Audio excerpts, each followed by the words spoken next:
El sonido del timbre resonó en el departamento como una alarma de incendio, una que solo yo podía escuchar. Eran las 3 de la tarde de un martes, un día tranquilo, uno de esos en los que el silencio se sentía como un lujo que por fin podía pagar. Dejé mi taza de café sobre la mesa de centro, esa que me había costado 2 fines de semana de ensamblaje, y caminé hacia la puerta. Al mirar por la mirilla digital, un nudo se formó en mi estómago. Era Arturo, mi hermano mayor. A su lado, 2 maletas gastadas y una mochila que parecía a punto de reventar. Abrí la puerta lentamente. Él me sonrió, una de esas sonrisas suyas, anchas y despreocupadas, que siempre parecían ocultar una petición. «Hola, hermanito», dijo, con un tono demasiado alegre. «¿Me ayudas con esto?». Antes de que pudiera responder, empujó una de las maletas hacia adentro, cruzando el umbral como si fuera el dueño del lugar. «¿Arturo? ¿Qué haces aquí?», pregunté, aunque una parte de mí ya sabía la respuesta y la odiaba. Se encogió de hombros, dejando la segunda maleta junto a la primera. El pasillo de entrada, que hasta hace un segundo estaba impecable, ahora se sentía invadido, desordenado. «Ah, ¿no te dijo mamá?», preguntó, mientras se quitaba la mochila y la dejaba caer al suelo con un ruido sordo. «Me quedaré aquí un tiempo. Ya sabes, para reorganizarme». «Un tiempo». Esas 2 palabras retumbaron en mi cabeza. Miré sus maletas, luego su cara sonriente, y después eché un vistazo a mi sala, a mi santuario, a la paz que tanto me había costado construir. En ese preciso instante, supe que todo estaba a punto de terminar. La burbuja de tranquilidad en la que había vivido los últimos 6 meses acababa de ser reventada por la aguja más afilada de todas, mi propia familia. El principio del fin había llegado, y ni siquiera había tenido la decencia de tocar antes de entrar. Para entender por qué ese momento me golpeó como un puñetazo en el estómago, tienen que saber de dónde venía. Antes de ese departamento en la colonia Narvarte, mi vida era un caos controlado. Durante casi 5 años, después de graduarme y conseguir mi primer trabajo serio como especialista en TI, viví en un cuarto de azotea en Iztapalapa. No era un lugar, era una prueba de resistencia. El cuarto en sí era un cubo de concreto de 4 por 4 metros. En invierno, las paredes sudaban un frío que se te metía en los huesos, en verano, el techo de lámina convertía el lugar en un horno. El baño era compartido con otras 3 familias, lo que significaba hacer fila por las mañanas y, la mayoría de las veces, ducharse con agua helada. El ruido era una constante. La música de los vecinos a todo volumen, las peleas de pareja que se escuchaban a través de las delgadas paredes, los perros ladrando en la noche. La privacidad era un concepto de ciencia ficción. Cada día, me levantaba a las 5 de la mañana para emprender el viaje de casi 2 horas en transporte público hasta mi oficina. Metro, microbús, caminar, una odisea diaria. Llegaba a casa pasadas las 8 de la noche, agotado, solo para encerrarme en mi pequeño cubo y seguir trabajando o estudiando para obtener alguna certificación que me permitiera aspirar a algo mejor. Ahorraba cada peso que podía. Comía sopa Maruchan más veces de las que me gustaría admitir, rechazaba salidas con amigos, usaba la misma ropa hasta que se deshacía. Todo con un único objetivo en mente, tener un lugar propio. Un lugar donde el silencio no fuera un lujo, sino la norma. Un lugar donde pudiera cerrar la puerta y sentir que el mundo se quedaba afuera. Y entonces, cuando por fin había juntado lo suficiente para el enganche de un pequeño crédito, ocurrió el milagro. O lo que en ese momento pareció un milagro. Mi madre, Silvia, me llamó un domingo por la tarde. Su voz sonaba emocionada, casi eufórica. «Damián, mijo, no sabes. Tu papá y yo compramos un departamentito en la Narvarte. Una inversión». «Felicidades, ma», le dije, sinceramente feliz por ellos. «Pero escúchame», continuó. «Está vacío. ¿Y cómo sabemos que andas buscando dónde vivir? ¿Por qué no te mudas tú?». Me quedé en silencio. No podía procesarlo. ¿De verdad?, fue lo único que atiné a decir. «Claro». Su voz era música para mis oídos. Siempre has sido el más responsable, el más centrado. Sabemos que lo cuidarás como si fuera tuyo. Solo nos das algo simbólico para el mantenimiento, una cantidad mínima, y tú te haces cargo de los servicios. ¿Qué te parece? Me pareció un sueño. Un departamento en una buena colonia, a 20 minutos de mi trabajo. Era la oportunidad de mi vida. Un par de semanas después, recordé una conversación con mi padre, Julián. Yo tenía unos 15 años y su computadora se había descompuesto. Pasé todo el fin de semana desarmándola y volviéndola a armar hasta que funcionó. Cuando por fin encendió, mi papá me rodeó los hombros con su brazo y me dijo, con un orgullo que rara vez le veía, ¿qué haría sin ti, mijo? Eres nuestro pilar. Esa frase se me quedó grabada. Nuestro pilar. Sentí que esta oferta del departamento era la confirmación de ese rol. Era la recompensa por todos mis años de ser el hijo bueno, el que no daba problemas, el que siempre estaba ahí para resolver los líos tecnológicos de la familia. Acepté sin dudarlo. Sentí que, por primera vez, mi esfuerzo y mi responsabilidad estaban siendo vistos y valorados. No tenía idea de que ese pilar no era un pedestal, sino una viga de carga sobre la que estaban a punto de construir el cómodo castillo de mi hermano. El día que recibí las llaves fue uno de los más felices de mi vida. El departamento estaba completamente vacío. Era un lienzo en blanco de paredes color hueso, pisos de madera laminada y grandes ventanales que inundaban el espacio de luz. El olor a pintura fresca era el perfume del éxito, de un nuevo comienzo. No había ni un solo mueble, ni una cortina, ni siquiera un foco en el baño. Pero era mío. O al menos, se sentía mío. Los primeros días dormí en un colchón inflable en medio de la sala.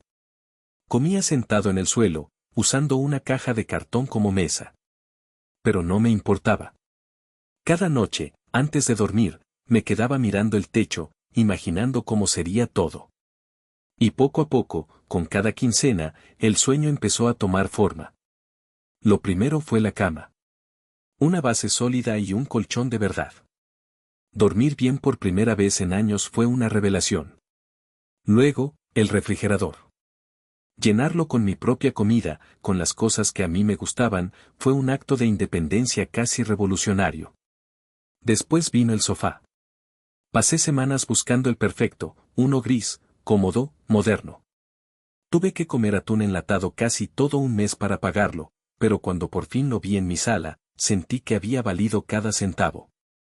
Me convertí en un experto en armar muebles de caja. El escritorio para mi home office, la mesa del comedor, las repisas para mis libros. Cada tornillo apretado, cada tabla ensamblada, era una pieza más de mi nueva vida. Aprendí sobre plantas de interior, y pronto mi sala tuvo un par de helechos y una lengua de suegra que le daban un toque de vida. Compré un juego de cuchillos de buena calidad, platos que combinaban entre sí, tazas que no estuvieran despostilladas. Pequeños lujos que para mí significaban todo. Cuando por fin tuve un lugar decente, invité a salir a Lorena, una chica del trabajo con la que llevaba meses intercambiando miradas. Después de un par de citas, la invité a conocer mi departamento. Recuerdo su reacción al entrar. «¡Guau, Damián! ¡Qué bonito tienes aquí!», dijo, mirando alrededor. Le mostré todo con un orgullo infantil. «Esta mesa», le dije, señalando la pequeña mesa de centro de madera, la lijé y la barnicé yo mismo. «Y ese cuadro, lo compré en un mercadito en Coyoacán». «Se nota que le has puesto mucho cariño», dijo ella, sonriendo. Y esa sonrisa, en ese momento, me hizo sentir el hombre más afortunado del mundo. Lorena se convirtió en una presencia constante y feliz en mi nuevo hogar. Veíamos películas en mi sofá, cocinábamos juntos en mi cocina, nos sentábamos en el pequeño balcón a tomar una cerveza por las noches. El departamento dejó de ser solo mi espacio para convertirse en nuestro refugio. Mis padres vinieron a visitarme un par de veces. Mi madre no dejaba de repetir lo bien que se veía todo. «Ay, mijo, qué buen gusto tienes. Dejaste el departamento como de revista. Gracias a ti se ve como un hogar». Yo me hinchaba de orgullo. Sentía que estaba cumpliendo mi parte del trato con creces. No solo mantenía el lugar, lo estaba mejorando, le estaba añadiendo valor. Cada peso que gastaba, cada hora que invertía, no lo veía como un gasto, sino como una inversión en mi felicidad, en mi paz mental.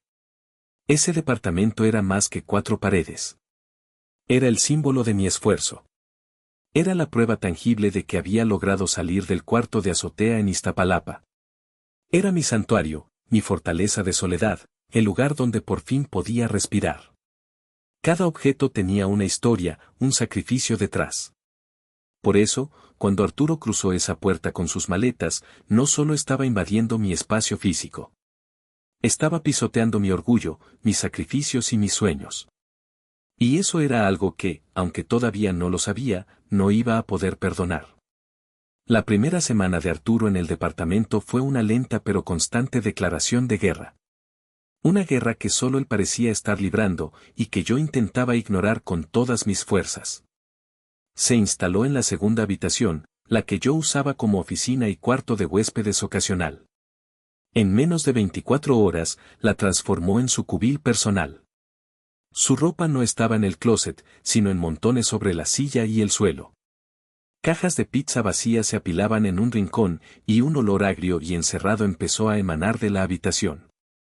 Pero el verdadero problema no era su cuarto, sino como su desorden empezó a extenderse por todo el departamento como una mancha de aceite.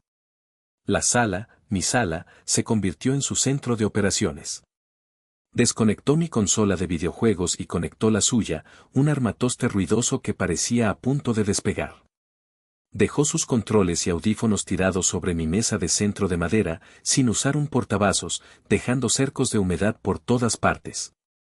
Los platos sucios y los vasos a medio usar se convirtieron en parte de la decoración de la cocina. Yo los lavaba, pensando que era algo temporal, que solo necesitaba adaptarse. ¡Qué iluso! Traté de hablar con él. Una noche, mientras él jugaba en línea, gritando obscenidades a través de su micrófono, me acerqué con la mayor calma que pude reunir. «Oye, Arturo», le dije. «¿Te importaría bajarle un poco el volumen? Estoy tratando de leer». Él ni siquiera pausó el juego. Solo se quitó un lado de los audífonos. «Ah, sí, carnal». «Ahorita», dijo, y siguió jugando al mismo volumen. Otro día, llegué del supermercado con las bolsas de la despensa para toda la semana. Al día siguiente, la mitad de las cosas ya habían desaparecido. El jamón, el queso, las galletas, el jugo. Todo devorado. «Arturo, esa comida era para toda la semana», le reclamé. «Uy, perdón, hermanito», respondió, con la boca llena de mi jamón. «Es que me dio hambre. Luego reponemos». Reponemos. Ese plural era una farsa. El único que reponía algo en esa casa era yo. El punto de inflexión fue cuando empecé a trabajar desde casa. Mi empresa había implementado un modelo híbrido, y yo solía disfrutar de la comodidad de mi oficina casera. Pero con Arturo allí, se convirtió en una pesadilla. Sus gritos en los videojuegos se colaban en mis llamadas. El olor a la comida que calentaba a deshoras impregnaba todo.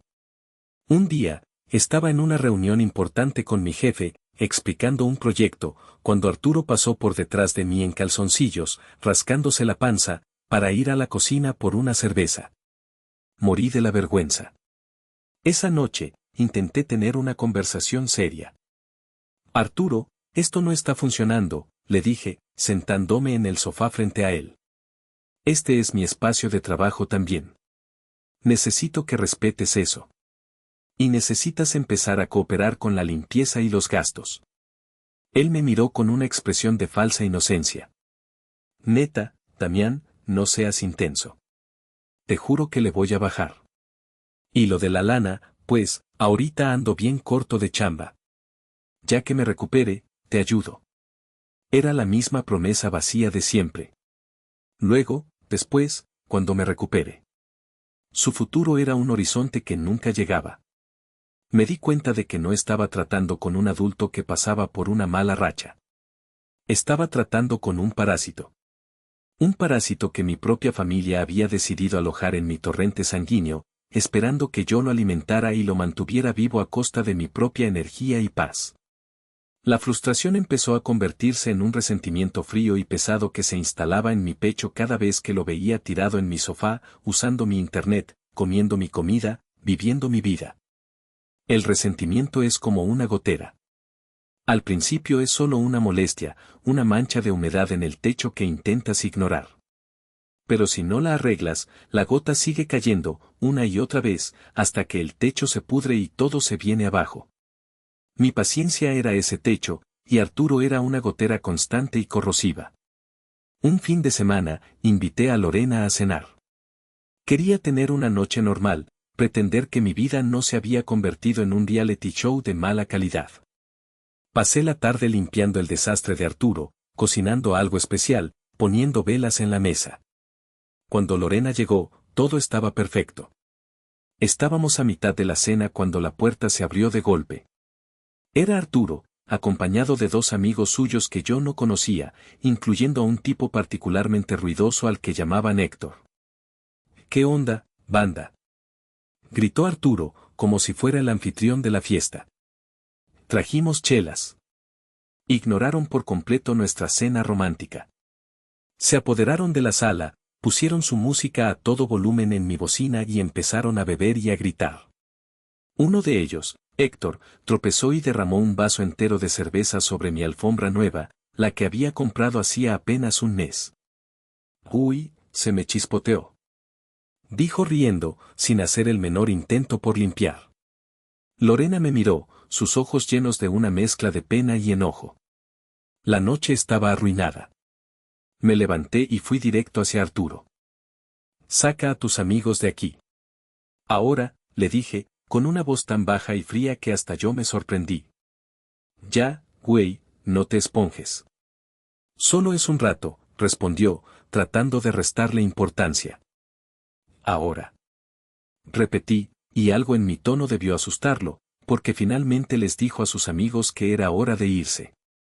Cuando se fueron, dejando un rastro de botellas vacías y olor a cerveza rancia, Lorena me tomó de la mano. Mi amor, esto no puede seguir así, me dijo, con una seriedad que me dolió. Te están faltando al respeto en tu propia casa. Tus papás, tu hermano, te están usando. Yo no respondí. Sabía que tenía razón, pero admitirlo en voz alta se sentía como una traición. ¿Traición a quién? ¿A mi familia, o a mí mismo? La línea se estaba volviendo borrosa. La semana siguiente ocurrió el incidente que casi me cuesta el trabajo. Tenía la videoconferencia más importante de mi carrera hasta ese momento. Íbamos a presentar una propuesta a un cliente potencial en Estados Unidos, un contrato que podría significar un ascenso y un aumento considerable. Le rogué a Arturo que ese día, de 10 de la mañana a 1 de la tarde, por favor, no hiciera ruido. Que se encerrara en su cuarto, que usara audífonos, que se fuera a la calle si era necesario. Simón, carnal, tú no te apures. Yo ni voy a estar, me prometió. Empezó la reunión. Todo iba bien. Mi jefe estaba hablando, yo me preparaba para mi parte de la presentación. De repente, desde la sala, se escuchó un estruendo. Gool. Gool, cabrones. Arturo no solo estaba en casa, sino que había invitado a Héctor a ver un partido de fútbol y tenían el volumen de la televisión al máximo. El cliente, un señor estadounidense de traje impecable, frunció el ceño. ¿Está todo bien por ahí, Damián?, preguntó. Suena como si estuvieran en un estadio. Sentí que la sangre se me helaba. Mi jefe me lanzó una mirada asesina a través de la pantalla. Me disculpé, puse el micrófono en silencio y corrí a la sala. Te lo supliqué. Le grité a Arturo, fuera de mí. Te pedí una sola cosa. Sabi, güey, es la final. Respondió, sin despegar los ojos de la pantalla. Tuve que terminar mi presentación con el sonido de los gritos de gol de fondo. Fue la humillación más grande de mi vida profesional. Perdimos el contrato. Mi jefe no me despidió, pero me dejó claro que mi falta de profesionalismo había puesto a la empresa en una posición muy mala. Esa noche, me encerré en mi cuarto. La rabia era tan intensa que me temblaban las manos. Ya no era solo mi paz, mi dinero o mi comida. Ahora era mi carrera, mi futuro, todo por lo que había luchado. La gotera se había convertido en un torrente. Y el techo estaba a punto de colapsar. Fue entonces cuando la idea, una idea terrible y liberadora, empezó a formarse en mi mente. No era suficiente con que Arturo se fuera. Tenía que haber consecuencias. Para él y para quienes lo habían puesto ahí. Después del desastre con el cliente, supe que no podía seguir tragándome el veneno. Necesitaba apoyo, necesitaba que mis padres, los arquitectos de esta situación, intervinieran. Con el corazón en la mano y la voz temblorosa de ira contenida, llamé a mi madre. Mamá, tenemos que hablar de Arturo. Esto es insostenible, dije, sin rodeos. Le conté todo. El desorden, la comida, la fiesta con sus amigos, y lo más grave, el incidente que casi me cuesta el trabajo. Esperaba una reacción de sorpresa, de enojo hacia Arturo, una disculpa. En cambio, lo que recibí fue un suspiro largo y cansado. Ay, Damián, por favor, no exageres, dijo, y su tono condescendiente me cayó como un balde de agua fría. ¿Sabes cómo es tu hermano? Es un poco impulsivo, pero no lo hace con mala intención. ¿Qué no exagero? Mamá, casi me despiden. ¿Eso te parece una exageración? Lo que pasa es que tú eres muy estricto, mijo. Siempre lo has sido. Tienes que ser más comprensivo. Piensa en todo lo que está pasando tu hermano. No tiene trabajo, no tiene dinero, se siente perdido. Sentí una oleada de incredulidad. ¿Yo era el problema? ¿Mi rigidez? Yo también me sentí perdido muchas veces, mamá. Y tuve que salir adelante solo. Nadie me regaló nada. Él tiene 32 años, ya es hora de que asuma su responsabilidad. No es tan fácil para todos, Damián, su voz endureció. Fracasamos con tu hermano. Lo sobreprotegimos, cometimos errores. Él no es fuerte como tú. Eres su única esperanza, ¿no lo entiendes? No es justo, lo sé, pero es tu sangre. Es tu deber ayudarlo. Tu deber. La palabra me golpeó con la fuerza de una bofetada.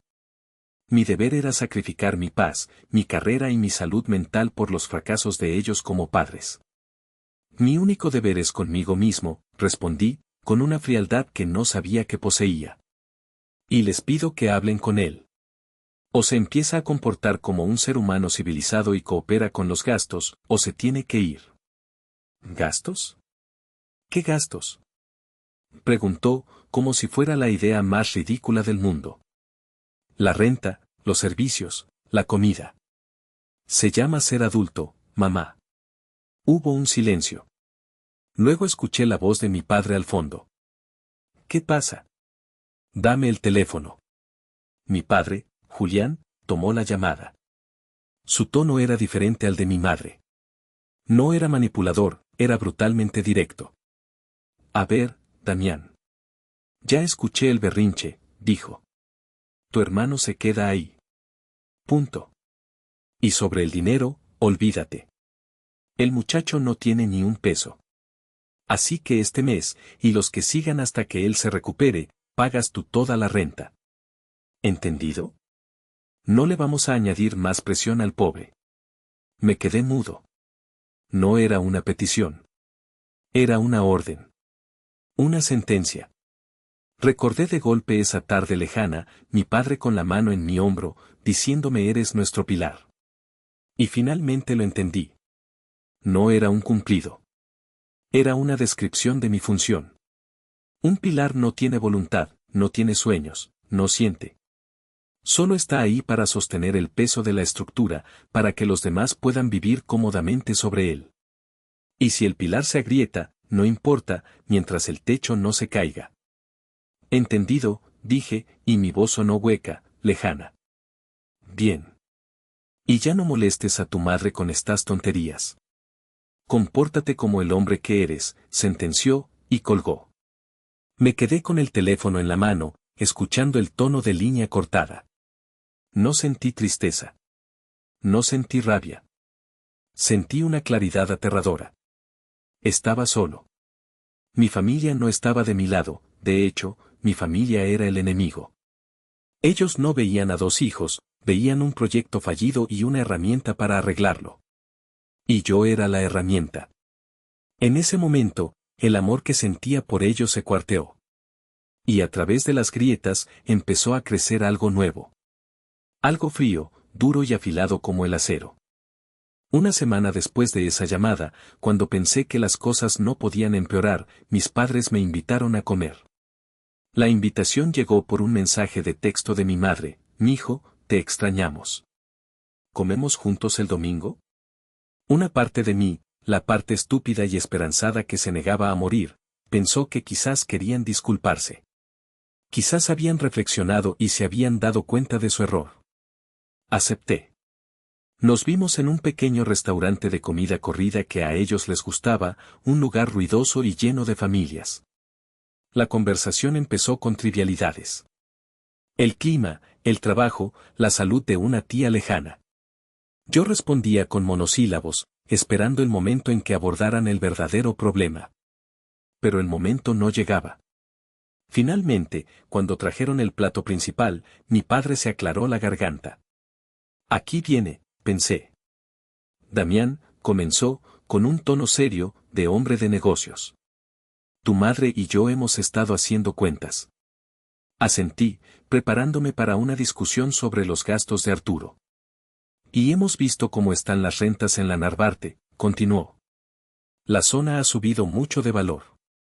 Y la verdad, lo que estás pagando es una miseria. Es un regalo». Lo miré, confundido. «¿A qué viene todo esto, papá?». Mi madre tomó la palabra, con una sonrisa que pretendía ser amable. «Lo que tu papá quiere decir, mijo, es que hemos decidido que es momento de ajustar las cosas. A partir del próximo mes, te vamos a tener que subir la renta». Sentí como si el suelo desapareciera bajo mis pies. ¿Subirme la renta? «Al doble», dijo mi padre, sin pestañear. «Es lo justo.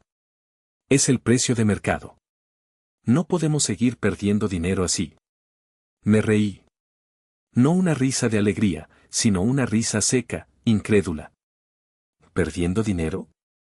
¿Se están escuchando? ¿Me van a subir la renta al doble, mientras Arturo vive ahí completamente gratis? La sonrisa de mi madre se tensó.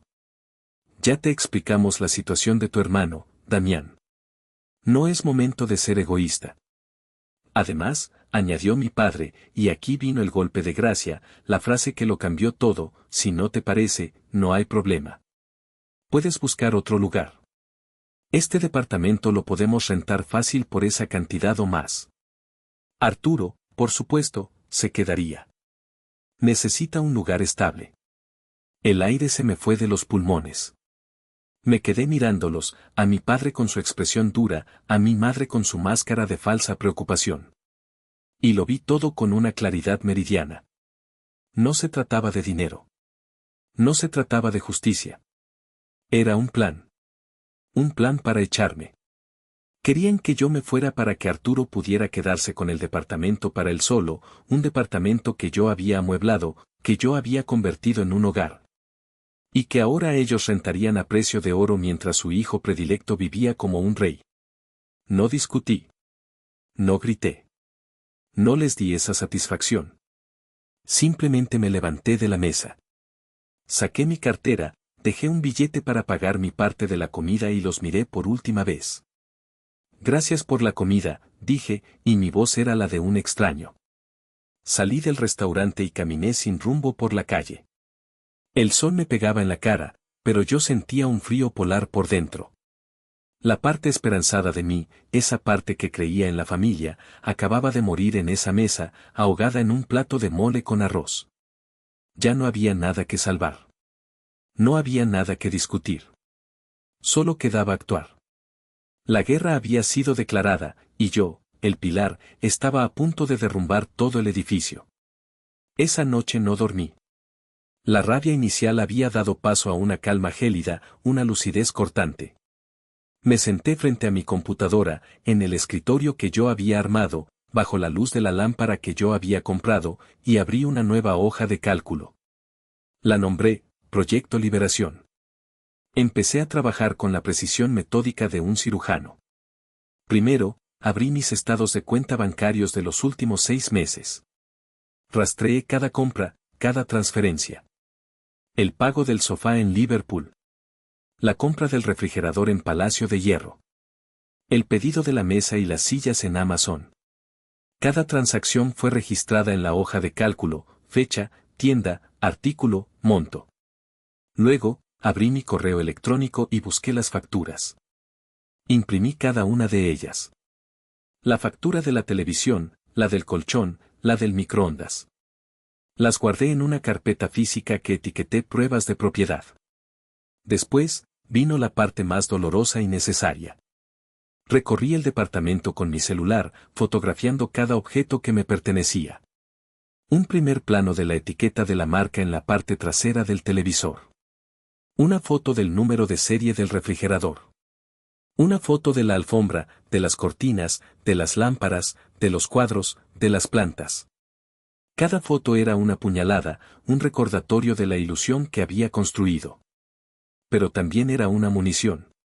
Mientras trabajaba, una pequeña voz en mi cabeza, el fantasma de la culpa, intentaba sabotearme. Son tus padres, Damián. Te dieron un techo. Pero entonces recordaba la cara de mi padre en el restaurante, su voz fría diciendo si no te parece, puedes buscar otro lugar. Y la voz de la culpa se callaba. Ellos no me habían dado un techo. Me habían prestado una jaula, esperando que yo la decorara para su otro hijo. La planificación me llevó toda la semana. Busqué en internet empresas de mudanza, comparé precios. Renté un camión para el sábado siguiente por la mañana. Encontré una bodega de autoalmacenamiento no muy lejos y pagué el primer mes por adelantado. Durante esos días, actué con normalidad frente a Arturo. Él seguía en su mundo, ajeno a la tormenta que se gestaba. Una noche, me vio en la computadora y preguntó. ¿Mucha chamba, güey? Algo así, respondí, sin apartar la vista de mi hoja de cálculo. Él no tenía idea de que la chamba era el meticuloso plan para desmantelar su cómoda existencia. El viernes por la noche, con todo listo, me permití un último vistazo. Miré mi sala, perfectamente ordenada, acogedora. El sofá donde Lorena y yo nos habíamos acurrucado tantas veces.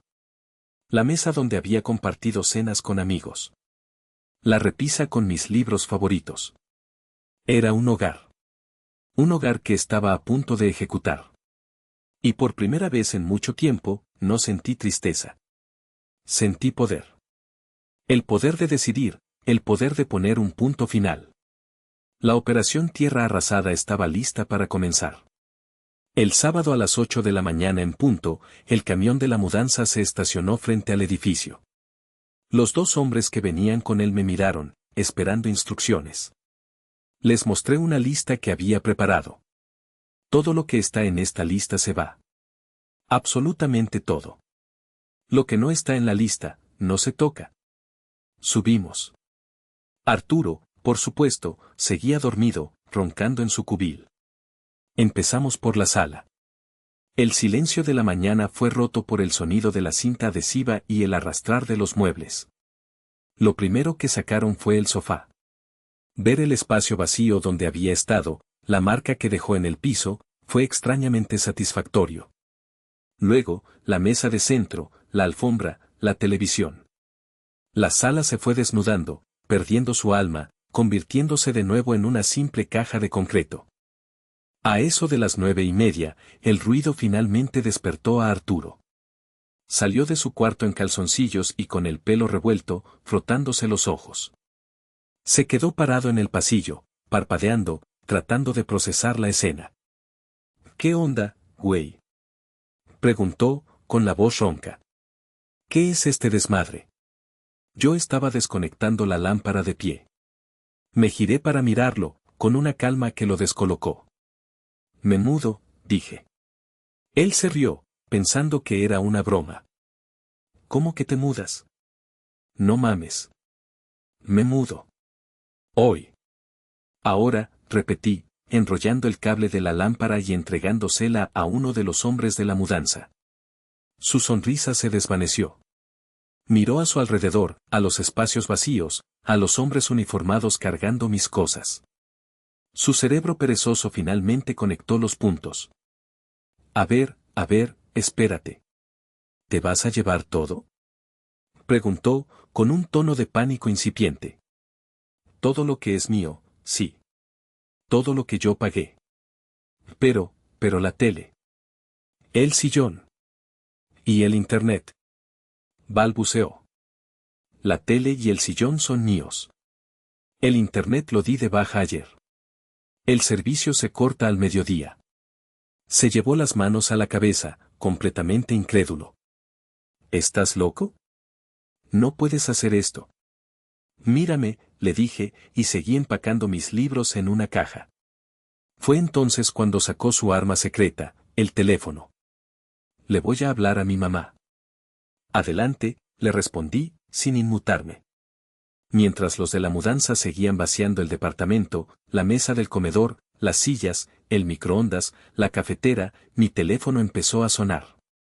Primero mi madre. Ignoré la llamada. Luego mi padre. La ignoré.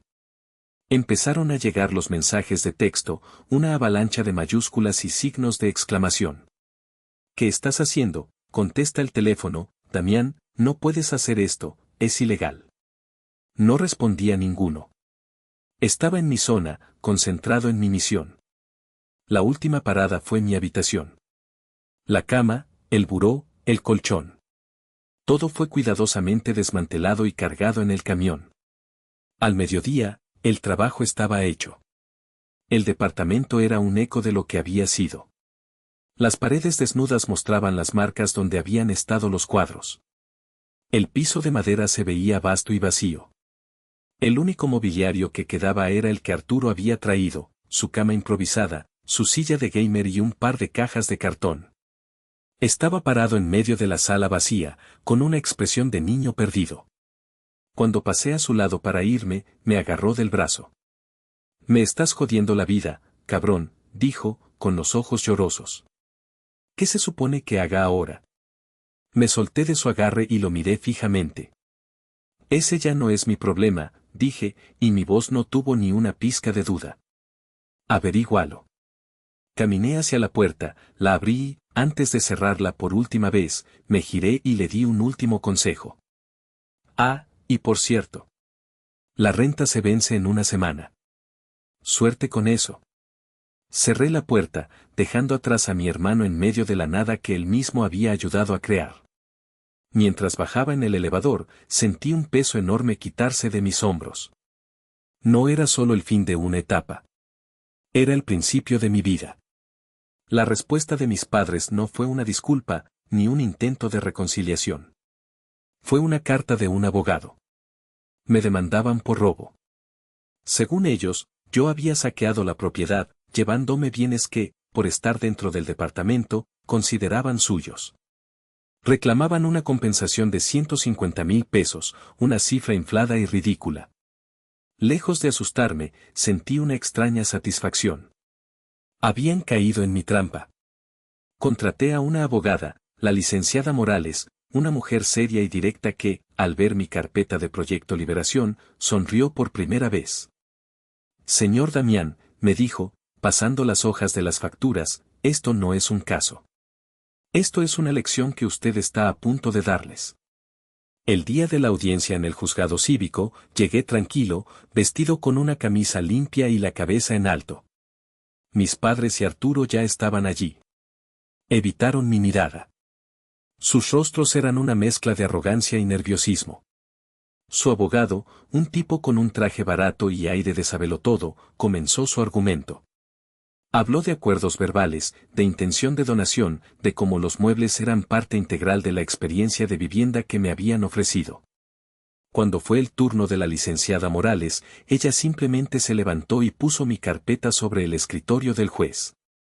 Señoría, dijo con voz clara y firme, mi cliente no niega que la propiedad del inmueble pertenece a los demandantes. Lo que está en disputa es la propiedad de los bienes muebles que se encontraban dentro. Y para eso, no necesitamos hablar de intenciones, sino de pruebas. Abrió la carpeta. Aquí tenemos la factura del sofá, a nombre de mi cliente. La factura del refrigerador, pagada con la tarjeta de crédito de mi cliente. La del colchón, la de la estufa, la de la televisión. Más de 50 facturas, todas a su nombre. Luego, sacó las fotografías. Aquí tenemos una foto del departamento el día que mi cliente se mudó. Como puede ver, estaba vacío. Y aquí, fotos de cada uno de los objetos antes de ser retirados. El juez, un hombre mayor y de aspecto severo, miraba los documentos con atención. Su expresión era impasible. Y finalmente, señoría, continuó mi abogada, guardando su mejor carta para el final, tenemos una prueba de la propia demandante. Mostró una captura de pantalla de una conversación de WhatsApp. Era un mensaje de mi madre, enviado meses atrás. El juez se puso sus lentes para leerlo en voz alta. Ay, mijo, qué buen gusto tienes. Dejaste el departamento como de revista. Gracias a ti se ve como un hogar. Un silencio pesado cayó en la pequeña sala. El abogado de mis padres carraspeó.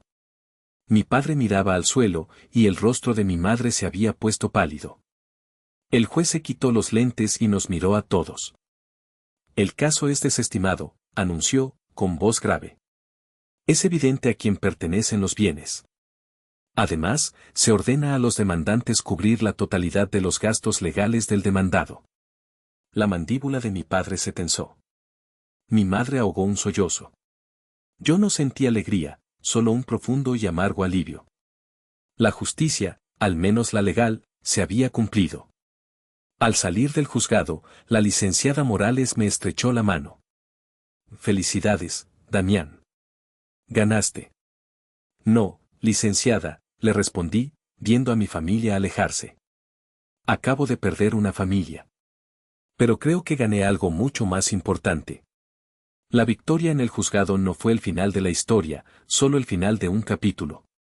Las consecuencias de sus actos empezaron a caer sobre ellos como una lenta avalancha. Primero, el dinero. Tuvieron que pagarme los honorarios de la licenciada Morales, una suma considerable que, sumada a los gastos de su propio abogado perdedor, les dejó un agujero financiero importante. El plan de rentar el departamento a precio de oro se vino abajo. ¿Quién querría rentar una caja de concreto vacía y sin alma? Arturo aguantó 2 semanas más en el departamento, durmiendo en el suelo y quejándose amargamente por WhatsApp en el grupo familiar, del cual yo ya me había salido. Leí los mensajes a través del teléfono de una prima que me los reenviaba con morbo. No hay ni papel de baño, tengo que comer en el piso como un perro, esto es tu culpa, mamá, por consentir al pendejo de tu hijo. Finalmente, no pudieron seguir pagando la hipoteca de un lugar que no generaba ingresos y que solo les traía problemas. Lo pusieron en venta. Pero de nuevo, vender un departamento vacío, con la energía de un mausoleo, no fue fácil. Tuvieron que bajar el precio una y otra vez. Según me contó mi prima, cada visita era una tortura para mi madre, teniendo que explicar por qué el lugar estaba desmantelado. Lo malvendieron 6 meses después. Después de pagar la hipoteca restante, los impuestos y las comisiones, apenas recuperaron su inversión. El gran negocio inmobiliario se había convertido en una pesadilla financiera y emocional. Arturo, por supuesto, tuvo que volver a casa de mis padres. A sus 32 años, regresó al cuarto de su adolescencia, pero esta vez, sin la adoración incondicional de antes. Su resentimiento hacia mí era total. Unas semanas después de la venta, me envió un mensaje desde un número nuevo. Era un párrafo largo, lleno de autocompasión y veneno. Espero que estés feliz. Destruiste a la familia por un puto sofá. Mis papás están devastados y endeudados por tu culpa. Arruinaste mi oportunidad de tener una vida estable. Eres un egoísta de mierda. Leí el mensaje, no sentí nada, y lo borré. No había nada que responder. Él seguía sin entender. El problema nunca fue el sofá. El problema era todo lo que representaba. Mientras ellos se hundían en las ruinas de su propia creación, mi vida empezaba a florecer. Con el dinero que me pagaron y mis ahorros, pude dar el enganche para mi propio departamento. Uno más pequeño, en una colonia más modesta, pero era mío. Mío de verdad. El título de propiedad llevaba mi nombre, y solo mi nombre. El día que me entregaron las llaves, entré al espacio vacío. No sentí la euforia de la primera vez, sino algo mejor, una profunda sensación de paz. La primera noche, Lorena y yo nos sentamos en el suelo, comiendo pizza directamente de la caja. No teníamos muebles, solo un par de sillas de camping y un colchón inflable. El lugar estaba lleno del eco de nuestras voces. ¿Estás bien?, me preguntó ella suavemente, tomando mi mano. Miré a mi alrededor. A las paredes desnudas que yo pintaría. Al piso que yo elegiría. Al silencio, un silencio hermoso y completo, sin gritos de videojuegos, sin quejas, sin demandas. Un silencio que era mío. Sonreí. Una sonrisa genuina, ligera, una que no había sentido en mucho tiempo. Sí, le respondí, y sentí la verdad de esa palabra en cada fibra de mi ser. Por primera vez en mucho tiempo, todo está en silencio. Ella me devolvió la sonrisa. ¿Y cómo se siente? Se siente, dije, tomando un sorbo de mi cerveza, como estar en casa.